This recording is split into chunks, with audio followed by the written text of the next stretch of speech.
At 3:47 a.m. on June 22, 2025, a Russian locomotive engineer flipped through his schedule inside the cabin of his diesel train. He had no idea that for the past 73 minutes, Ukrainian operators had been silently tracking his every move. In exactly 94 seconds, 840 tons of diesel fuel would turn into the newest firestorm of the war, ignited not by bombs or missiles, but by a handful of $8,000 modified hobby drones. 35 kilometers away inside a hidden command post, Ukrainian operators from the elite Kabul 9 special unit sat hunched over screens, their eyes locked on glowing thermal feeds. Encrypted Starlink connections kept them linked to their flying machines, while reconnaissance drones painted their target with surgical accuracy. On their screens, the train was impossible to miss. The locomotive's engine glowed like a white-hot beacon at 47 degrees Celsius, with 12 fuel cars trailing behind, each carrying 70 tons of diesel. To any trained eye, this was the definition of a premium target. But this ambush wasn't a spur-of-the-moment strike. Ukrainian intelligence had been tracking this particular train for 4 days. A web of partisan spotters equipped with encrypted smartphones had recorded its departure schedule, its speed through different sectors, and, most importantly, the 20-minute window when it would be furthest from Russian air defense coverage. The math was simple and brutal for Moscow. 12 cars, each carrying 70 tons, meant 840 tons of diesel in total. That much fuel could power 3 armored battalions for over a week. Losing it would mean more than just burnt metal. It would cripple Russian operations in the sector. And here's where things became even more dangerous for the Russians. These weren't ordinary DJI drones. Ukrainian engineers had transformed them into high-tech weapons.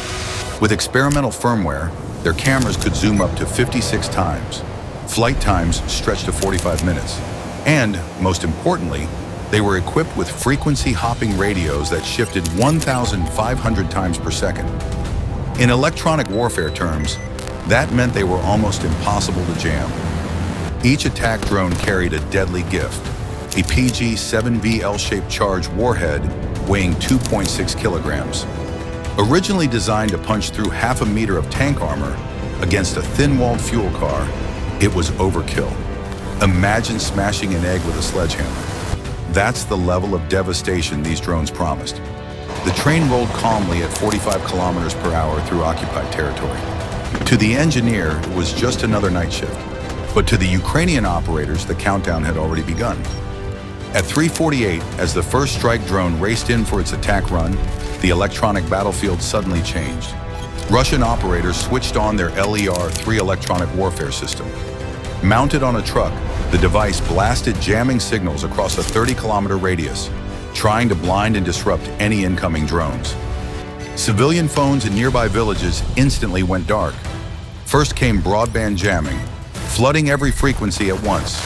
When that failed, the Russians tried spot jamming, targeting the common 2.4 and 5.8 gigahertz bands most drones use. It was like someone first blasting music to drown out your voice, and then trying to unplug your microphone. But the Ukrainians were prepared. Their drones hopped frequencies faster than the LER-3 could follow. When the Russians tried GPS spoofing, sending false signals to trick the drones into thinking they were flying over the Pacific Ocean, the drones fought back with solid-state gyros and inertial sensors. Satellites could be fooled, but physics could not. Newton's laws don't lie. Then came the trump card. One of the Ukrainian drones unspooled a fiber optic cable as it flew. Thinner than a human hair, it carried video and control signals directly back to the operator, immune to any kind of radio jamming. It was as if the drone had a 35-kilometer long extension cord, invisible to Russian sensors. At 3:49, the first drone slammed into fuel car number 4. The shaped charge punched a hole through the steel, igniting the diesel inside. In seconds, a massive fireball roared into the night sky, turning the calm countryside into a blazing inferno, visible for miles. But this was just the beginning. The fuel cars were linked by ventilation systems meant for pressure equalization. Instead, they became pathways for destruction. Within 20 seconds, 2 more cars, numbers 3 and 5, erupted in flames. Russian soldiers scrambled, firing AK-74 rifles into the sky at the incoming drones. But trying to hit a small, fast-moving quadcopter weaving through the air was like trying to shoot a hummingbird with a garden hose. The bullets lit up the night, but the drones kept coming. The second drone, targeting car number 8, faced problems. Its fiber optic cable snagged on a railway signal post, restricting its maneuverability to a small radius. But instead of aborting, the operator made a risky decision. He dove the drone straight into the burning wreckage of Car 4, turning the crippled machine into a makeshift firebomb. The impact triggered an even bigger secondary explosion, and the firestorm spread. Meanwhile, the third drone faced a nightmare of its own. The towering blaze had created its own weather system. Updrafts and downdrafts with hurricane-like speeds tossed the drone around like a leaf in the wind. Smoke blinded its sensors, heat shimmer distorted its targeting, and tracer rounds streaked past. Yet somehow, the operator held control. At 3:50, 2 drones struck almost simultaneously. Drone number 2 slammed into Car 8, while drone number 3 tore into Car 11.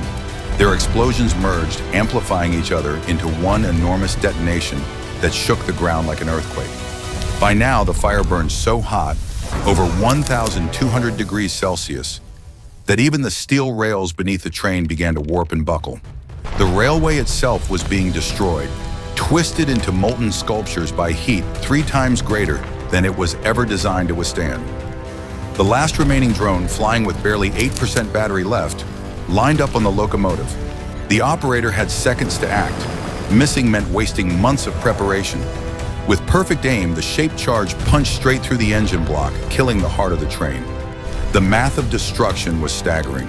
4 modified drones, costing around $8,000 total, had wiped out a $2.4 million locomotive, 840 tons of fuel worth over $600,000, and crippled the supply line for 3 entire Russian battalions. That's not just destruction, it's economic warfare. A return on investment so absurd, no hedge fund in the world could match it. The aftermath was just as devastating.